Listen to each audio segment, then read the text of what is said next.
Welcome, my friends, to another edition of The Wogger's Way. I'm Uncle Brian with Wogger's General Services in Las Vegas, and today I'm going to show you how to install a whole house electric tankless water heater by Thermomate.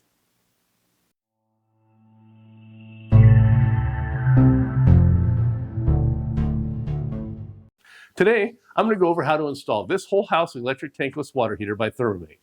And just for full disclosure, this water heater was supplied to me by Thermomate to create an installation video. Now, this is not a review of this water heater, just how to install it. But I also have created a video not just on the installation, but also containing more content for you if you're considering going tankless. To help you decide if tankless is the way to go. Also, whether you want to go gas or electric, cost breakdowns, pros and cons, and also my review on how this Thermomate unit performs after I've used it for a while. And since that video is about a review after I've been using this for some time, it might not be ready yet. But once it is, I'll put a link to it up here at the top of the page, and I'll put another link at the end of this video. But right now, let's get into how to install this electric tankless water heater by Thermomate.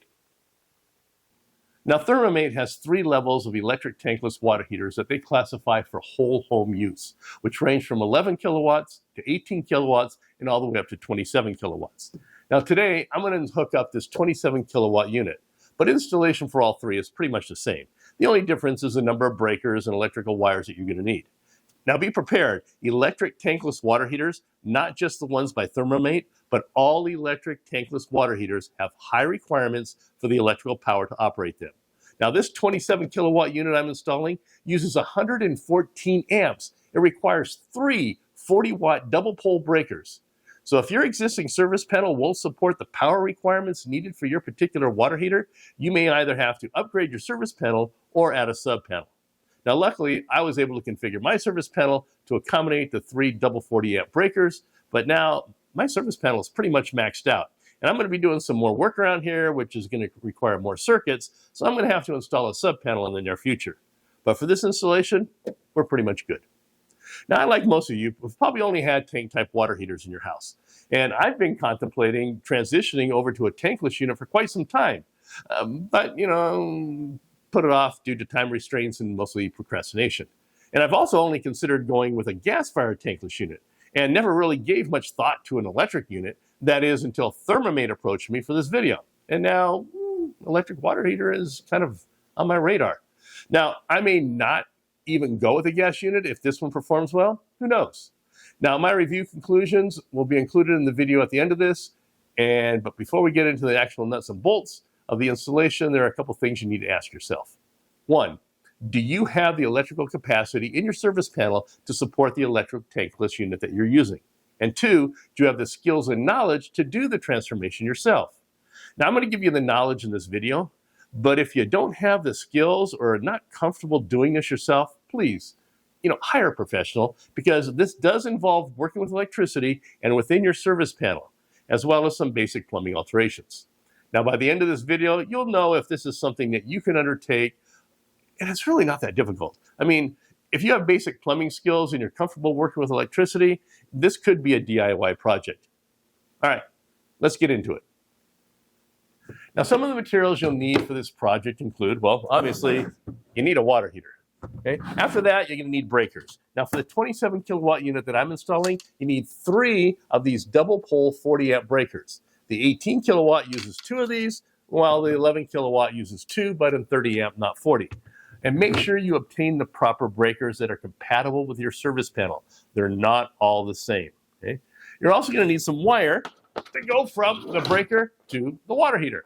Now, for the 27 kilowatt and 18 kilowatt units, you're going to need 8 gauge wire. The 11 kilowatt unit utilizes 12 gauge wire. And since I'm running my wires inside conduit, I have loose or what's called bulk wire. But if you're able, you may be able to use Romex. And if you use Romex, you need some 8-2 Romex or 12-2 if you're using the 11 kilowatt unit. Just make sure you're aware of the electrical codes in your area so you know what is required and what you can use. That way you can purchase all the correct materials you'll need and you'll be up to code. Now, if you're going to be using 8-2 Romex, be prepared for some sticker shock. It's not cheap. So the closer you can mount the heater to your power source, the better. Now, you're also going to need materials to get the water to and from your unit. So each situation is a little bit different here. It could be PEX, copper lines, CPVC, whatever. It's hard for me to show you all the different variations, but I'm going to go over some of the different situations as I'm doing the installation. Now, you may also need something to mount the water heater to, such as plywood, like I got here. And while not required by Thermomate, but I highly recommend you install them, are some of these. These are isolation valves. These go between the water heater and your water supply lines. And I'm going to go over these shortly. Now let's start off with the water heater itself. Now this unit is quite compact, measuring only about 13 inches wide by 17 inches tall and 3.5 inches deep. Now on the bottom of the heater are two 3/4 inch threaded nipples. Now these are where you're going to make your plumbing connections. The blue is for the cold incoming water, and the red is for the hot outgoing water to your house. Now on the bottom of the heater, you'll also see the ports where the electrical wires will enter into the heater. Now what's nice with Thermomate, they already come with the knockouts removed and the wire clamps are in place. Now, if you'll be installing Romex, these are great. And that's a nice touch by Thermomate. I haven't seen those in other units. Now, since I'm using conduit, I'll be removing these connectors and I'll use connectors designed for the conduit. Now, the only other item on the outside of the heater is the control knob and a digital display. Now, to remove the front panel of the water heater, all you do is pull off the control knob and it just pulls straight up and off the unit. Then remove the two screws that are on the bottom of the unit and two at the top of the unit. Now, once those are removed, you can lift the cover off.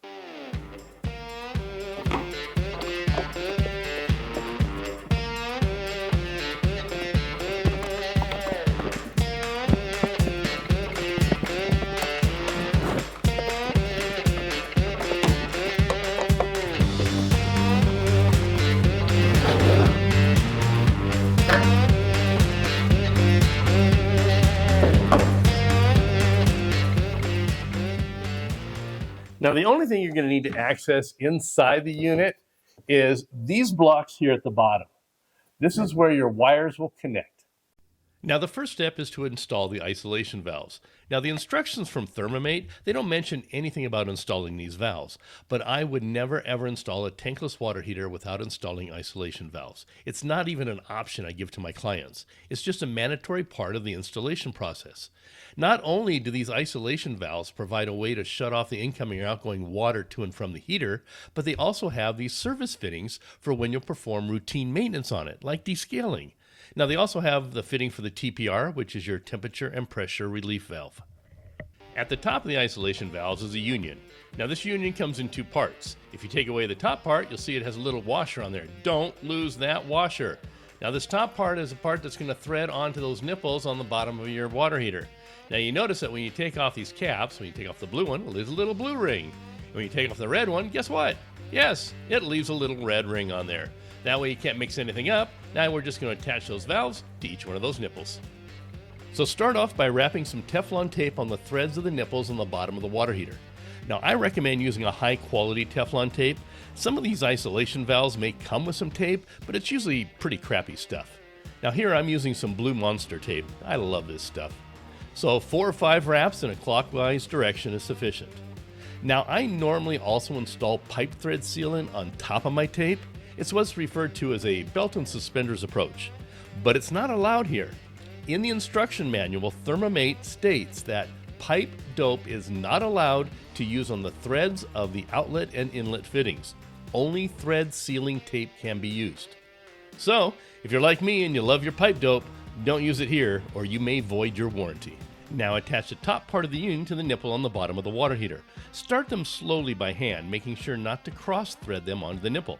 And when you tighten them, make sure to put a wrench on both the shaft of the nipple just inside the water heater and on the union fitting. That way you won't twist or break them. Also, be careful not to break or damage the wire that's on the shaft of the nipple. Now attach the isolation valve and make sure that this washer is in place. Once again, don't forget to wrap the threads with some Teflon tape. And make sure you position it with the service port facing forward.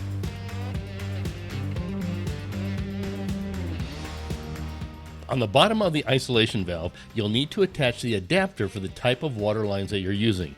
Now, this is a 3/4 inch female thread on the bottom, and you can find adapters for all types of water lines, whether it's crimp PEX, expansion packs, CPVC pipes, copper sweat, copper press like I'm using here. You can get some male adapters, so you can put some corrugated lines on there, or even some push to fit, aka shark bite fittings. It's all going to depend on the type of water lines that you'll be using. And make sure that you're aware of the codes in your area, because not all methods are allowed in all areas. And looky there, I get to use Teflon tape and my pipe dope now.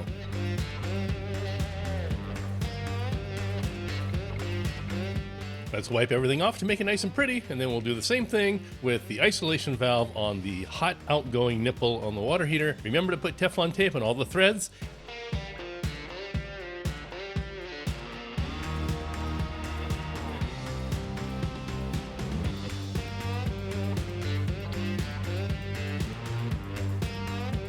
The service port facing out, and the fitting for the TPR valve off to the side.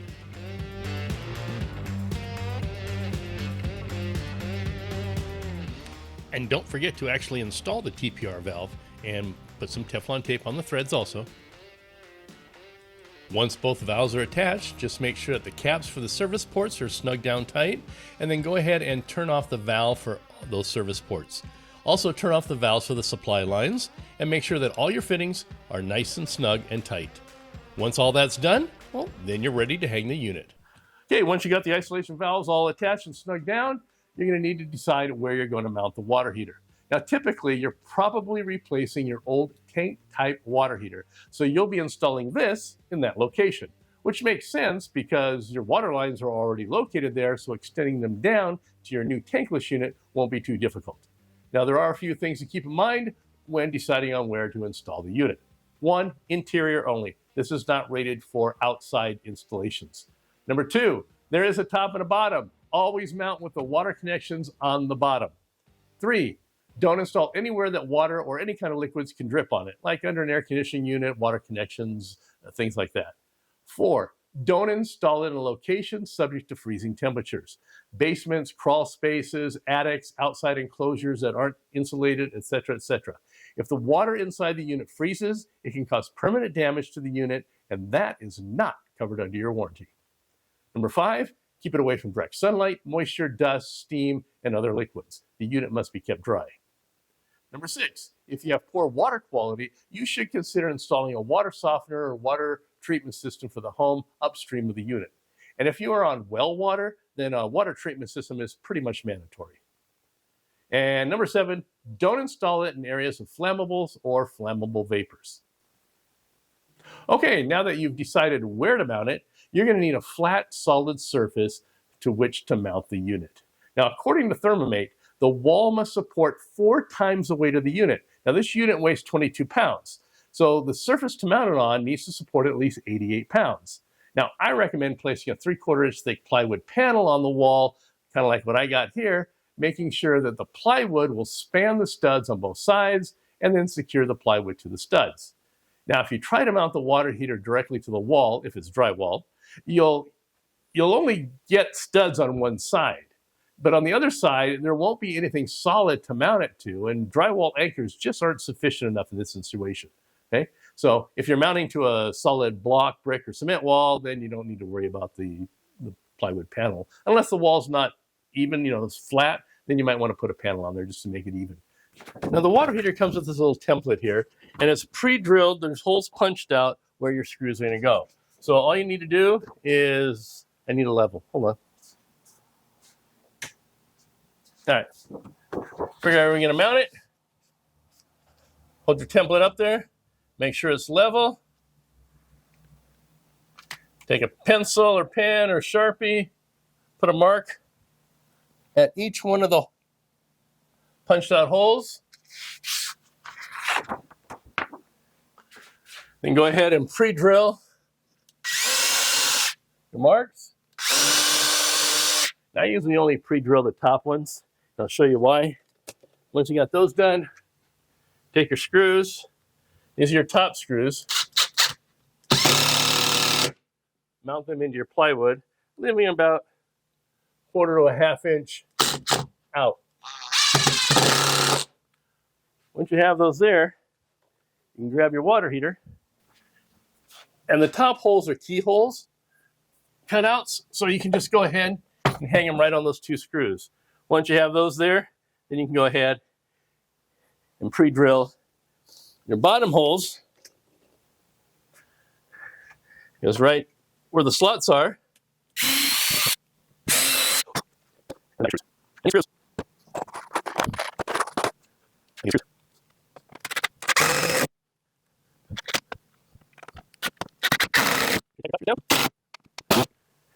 Now you're ready for the plumbing. So if you're installing the tankless where your old tank style used to be, you'll probably have your stub outs for your water lines up above where your old tank was. You can usually just put like an elbow on those and then run new lines down to connect up to your isolation valves. It's all going to depend on your situation. Maybe you're installing in a basement that has unfinished walls and you have access to all the pipes in the walls. Then it's easy for you just to route your water lines wherever you need them to be. It's going to depend on whether you run copper or PEX or CPVC, however you do it. You just need to make sure that you get those incoming cold water line and your outgoing hot line to your house down below the tankless water heater so you can connect them up to your isolation valves. Now I'm running copper. So you see here I got my copper lines coming in and they're going to come around, hook up here. This is my hot here. It's going to elbow around and up into the hot here. And then the cold will come over and up into the cold over here. Make sure you know which line is which. Don't get them reversed. Make sure your cold goes to your cold, your hot goes to your hot. Otherwise, it ain't going to work. Okay? So make sure you know. Also, before you hook up your water lines, when you ran new lines, even if it's just a short piece, you want to flush that out first. So go ahead and flush it out for about a second or two just to get any debris that may be in the lines from the installation, and then you can go ahead and hook up your water lines. So I'm going to go ahead and I should have put valves here, but they're actually up in the attic where I branched off from the old lines. So I'm going to run up there, turn the valve on for a second. We'll flush this out, and then we'll continue on with the installation.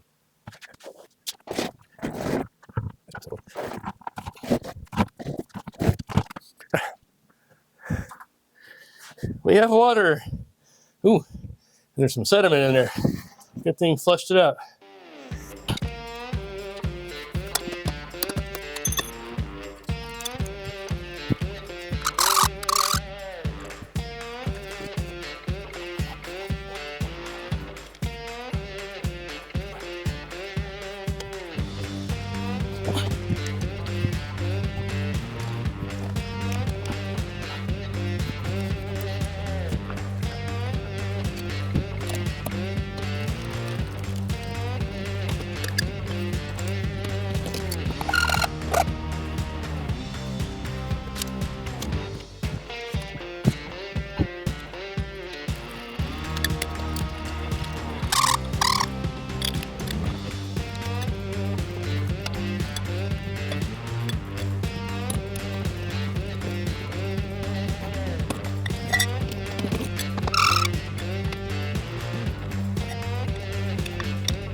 Once your water lines are all hooked up, go ahead and turn the water onto the house.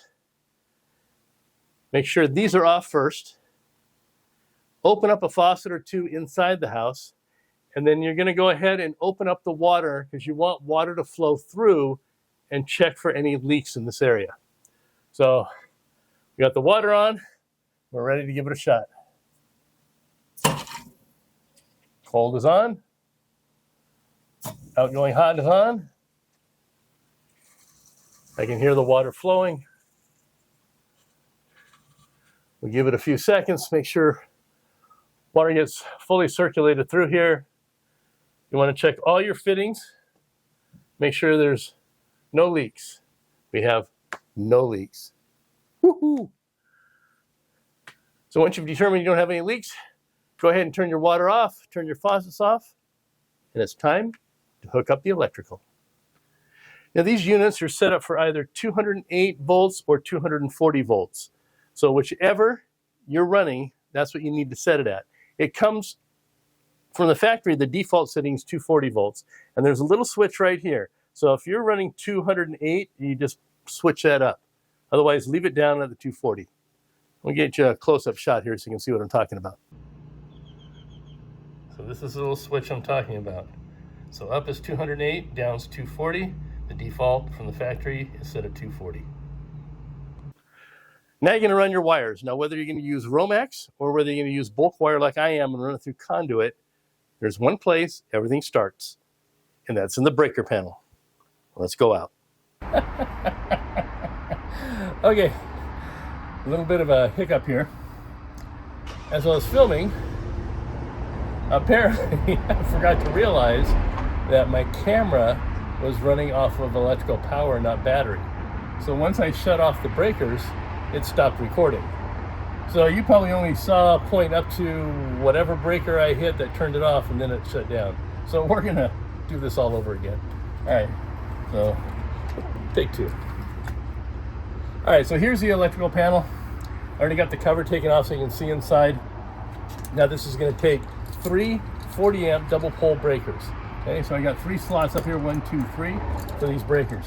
First thing you wanna do is make sure you turn off the power to your unit. So the way you're going to do that is turn off all your breakers one at a time individually. So I'm just going to shut all my breakers down throughout the house. Well, apparently this day was full of mishaps. Right about here, the battery and the receiver from my mic ran out, and I lost all my audio recording. So I'm going to do this as a commentary after the fact. Now, I was thinking about doing it, old kung fu movie style, where they dub the English voices over the Chinese soundtrack, and then the mouths and the voices really didn't quite seem to match, but I figured that might get a little annoying. So instead, I'll just insert myself here and walk you through it. Now you get to see 2 of me. Talk about annoying. Okay, let's pick it back up at this point. So continue to go through the panel, turning off each breaker one by one. And once all the breakers are off, go ahead and turn off the main service breaker. Now with the main service breaker off, my panel is now de-energized. That means there's nothing hot in here, that is, except for these 2 service line connections here at the bottom. Now these are still hot. Definitely need to stay away from those. Now your service lines may enter the service panel from the top, not from the bottom like mine. And if your breaker is up there, then everything below that's going to be dead. Or you may have your main disconnect in a separate panel off to the side. So once you turn it off, nothing in your service panel is going to be hot. So just make sure you know exactly what your setup is and never work in your service panel without turning off the main disconnect to your panel first. Now I'm going to freeze it right here for a disclaimer. Now I cannot stress the importance enough of the dangers of working in your service panel if you are not 100% competent to work in there. Now if you have any hesitations or concerns, please turn this over to a qualified electrician. What I'm showing you here in this video is for reference only, and I cannot show you your particular setup. With that said, the following steps are for reference only and may not pertain to your situation. It is totally up to you to know how your panel is configured and how to safely work within it. Okay, let's install our breakers. Now there are 3 40 amp double pole breakers to install, and each breaker will have 2 wires connected to it. So you see the 2 ports in the back. Now, when you install the breakers, the outer edge will normally have like little hooks on it that kind of slip under a bar of the panel, and then you'll tilt it in where the contacts on the other side of the breaker will engage with the plate down the center of your panel. Now that plate is what becomes energized and transfers power into your breakers. Now the breakers might be a little hard to get in because, well, they're new, but they should still give as you push them down. If it's not engaging, don't force it or you may end up breaking something. So you probably just don't have the breaker lined up properly. Now once you have the breakers installed, make sure they're all turned off, and now it's time to run your wire. Once you've run your wires from the service panel to the water heater, it's time to hook them up. Now we'll start here in the service panel.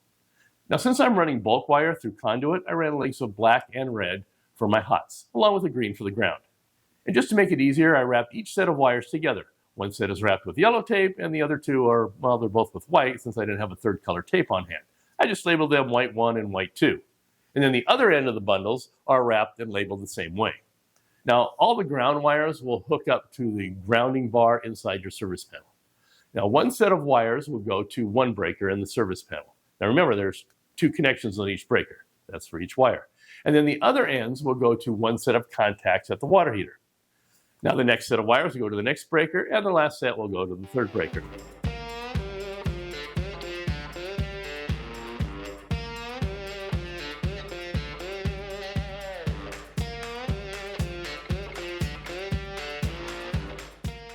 Cut the wire so you have a nice clean run without a lot of excess wire flopping around inside your service panel. Then strip back a small portion of insulation. That's if you're using insulated wires like I have. Then insert the end into one of the empty spots on the grounding bar and tighten it down. Now, if you have bare copper wire instead of insulated wire for your ground, then obviously you don't have to strip anything off. Just cut it to length and attach it to the grounding bar.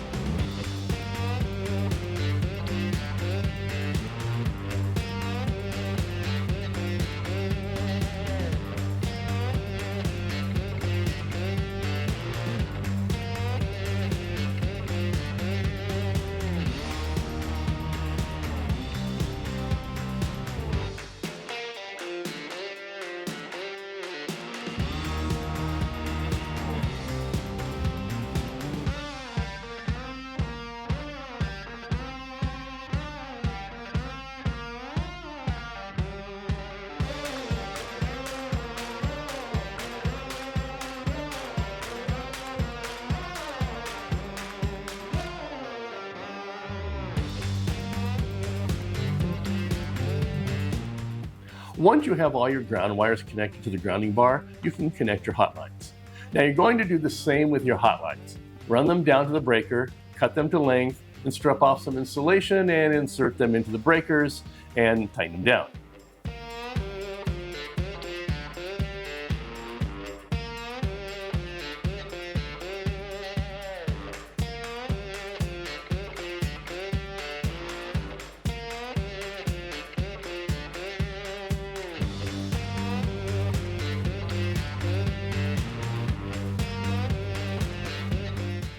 Now I was working here after sunset and utilizing a light which casts a lot of shadows on the panel, making it difficult for me to see the connection ports on the breakers.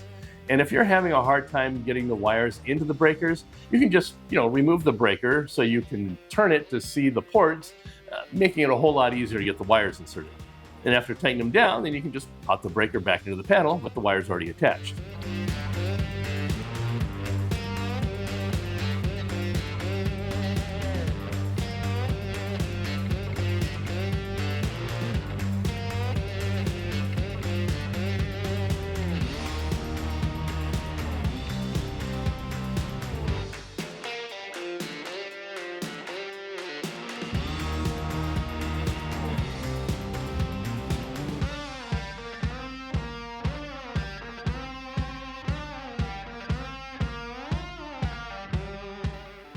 Once you have all your wires connected, you want to go back and give them a little wiggle to make sure everything is secure. As you can see here, the wires in the bottom breaker were not inserted correctly. And this is the breaker I didn't remove when I hooked up the wires. So I popped out this breaker, put the wires in correctly, and then reinserted the breaker. Now, a little habit you want to get into, especially when working with stranded wire, is after initially tightening it down, loosen the screw about a half turn, wiggle the wire to ensure that it's properly inserted, and then tighten the screw down again. On stranded wires, when you tighten the screw, the individual strands tend to want to spread out, and that can possibly cause a loose connection. So by loosening the screw, wiggling the wires, and then tightening it again, you get a much better connection. And you'll probably notice when you do this, you're probably going to get about another half to full turn on that screw. Okay, now it's time to connect the wires inside the water heater. Now here I have my 3 sets of wires, and each pair will connect to 2 adjoining screws. Now it doesn't matter which pair of wires go to which 2 screws as long as they stay together. So like this, not like this. Now, before I forget, let me talk about the ground wires. Since there's only one connection for the ground inside the water heater, it's easier just to join all the grounds together, leaving one longer than the other. Then join them with a wire nut, which has a hole in the ends for that long wire to extend through. Then, after you tighten the wire nut down to secure all the wires together, just insert that single wire into the connection inside the water heater. Now you can hook up the hot lines. Now, once again, cut them to length, strip off some insulation, and then connect them to one of the screws. Again, don't have a bunch of excess wire coiled up inside your heater. Make nice, clean connections with no excess wire. Don't cut them too short though, because if it ends up pulling on the wires, that could result in them coming loose. After you have them all connected, do the loose, wiggle, tighten thing again, and make sure everything is securely connected.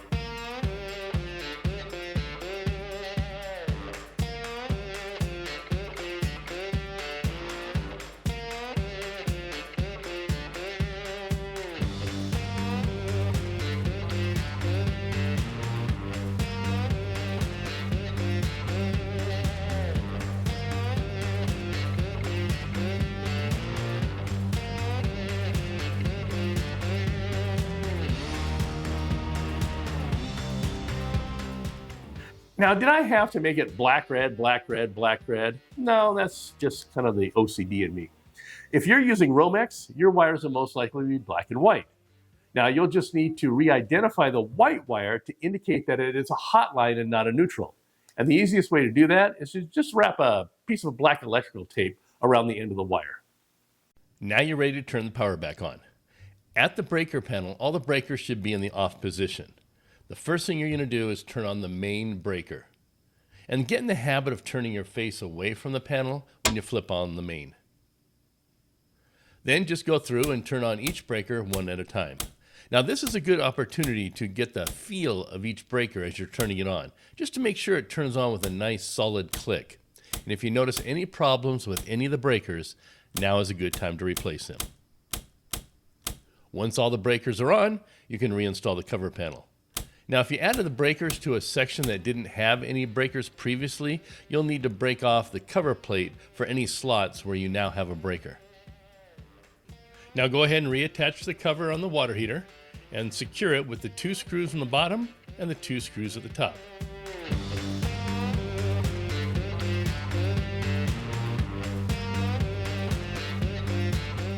And finally, go ahead and put the control knob back on. The green light indicates you have power. And to turn the unit on, it's just a momentary push of the control knob. By pushing it once, it comes on. You'll see the display. It defaults with an F here, indicating Fahrenheit. If you want Celsius, just hold the knob in for about 3 seconds, and it'll change to Celsius. Now just go ahead and change it back to Fahrenheit. Now this temperature it shows on the display here, when the unit is not working, that is the temperature of your incoming water. Now once the water's flowing and it's heating, it'll display the temperature of the water coming out of the unit. And it can be adjusted all the way from 80 degrees and all the way up to 140 degrees. And I do not recommend you setting it at 140 degrees because, well, you can get burned. That is scalding temperature. Just for reference, at 140 degrees, you will get burns within 6 seconds. At 130 degrees, it'll take about 30 seconds. So I recommend setting it at 120 degrees because at 120 degrees, it's going to take you at least 5 minutes to result in just a 3rd-degree burn. So 120 degrees is great. Okay, it's time to test this thing out. Let's turn on some faucets and see how it performs. Watch a display as I turn on the faucet. Now you'll notice the first thing is that a red light comes on. That indicates that water is flowing and the unit is heating water. You also notice that the temperature starts to climb. It'll climb until it reaches whatever temperature you have it set at, as long as the flow does not exceed the limit. And you can see here how it gradually moves up until it gets to 120 degrees. Okay, let's turn on a second faucet and see what happens. Faucet's on, and as you notice, it immediately drops in temperature. But that's understandable because now it has to work a little harder to heat the water. So it's going to drop momentarily, but then as you notice, the temperature starts going up again, and it will continue to increase until it reaches your set temperature. Okay, let's add a shower to these 2 faucets and see what happens.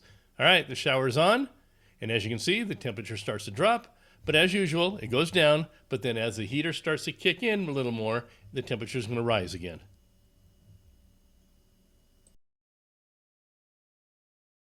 Okay, let's kick it up another notch. Let's turn on the washing machine at a full hot cycle and see what happens. Washing machine is on. Once again, the temperature drops, but it only went down a little bit. But notice that it's been struggling now. Now it doesn't seem to want to get over 116 degrees. Let's go ahead and throw on the, what else? Dishwasher. Let's throw the dishwasher on also and see what happens. Okay, with the dishwasher kicking in, it looks like we might have maxed this thing out because it dropped down to, looks like we're down to 105 degrees and it's not getting above that. So I think we've kind of exceeded the capacity of this water heater. Not bad though, considering we got two faucets, a shower, a washing machine, and a dishwasher all going at the same time, all on full hot mode. I'm going to turn off the two vanity faucets and the shower now and see what happens, but I'm going to turn on the bathtub. So now you can see that the temperature starts to rise once the faucets in the shower are off. But now that the tub is on and the tub uses a lot of water very quickly, you can see how the temperature drops again. Once I shut off the tub, you'll see how the temperature shoots right back up there to the 120 by just using the washing machine and the dishwasher. Okay, before I wrap this up and go, let me tell you about one other thing. The installation location of the water heater must allow for at least 15 inches above the unit and 12 inches to each side before any obstructions, like a wall or something. And they say put it at a height where it's out of the reach of children. So I hope this video helps you complete the installation of your Thermomate electric tankless water heater. And if you like the content I'm putting out there, go ahead and tap on that thumbs up like button down below and subscribe to my channel. And if you want further content regarding tankless water heaters in general, along with my review of this Thermomate 27 kilowatt electric tankless water heater, God, that's a mouthful, I'll put a link to it right over here once that video is ready. Until then, I'll throw a couple other videos up there, just something for you to watch in the meantime. Also, don't forget there's Walker's Way merchandise now available, and I'll put a link to them down below, as well as links to this water heater and any of the other exciting things from this video. Well, this is your Uncle Brian saying thank you for watching, and I'll see you in one of my next videos. I like one of those. Bye.